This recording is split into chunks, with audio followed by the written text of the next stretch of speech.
জীবনে কিছু মানুষের সাথে আমাদের কোনো নামের সম্পর্ক থাকে না।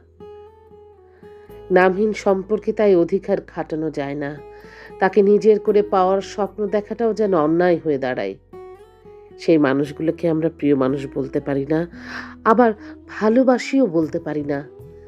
নিজের মনের সাথে সবসময় একটা মানসিক দ্বন্দ্ব লেগে থাকে। বারবার মনে প্রশ্ন জাগে, মানুষটিকে নিয়ে কেন এত ভাবছি? পরক্ষণেই আবার অসহায়ের মতো মন বলে ওঠে, তাকে না ভেবেও যে পারছি না। শুধু উপলব্ধি হয় যে মানুষটা আমার অনুভূতিতে জুড়ে থাকা বিশেষ কেউ, যাকে হারানোরও কিছু নেই, পাওয়ারও কিছু নেই।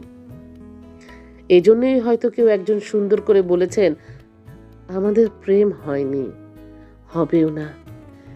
ভালোবাসি প্রকাশ করা হয়নি, হবেও না। আপনি না হয় আমার জীবনে কেউ না হয়ে এসে কেউ না হয়েই রইলেন।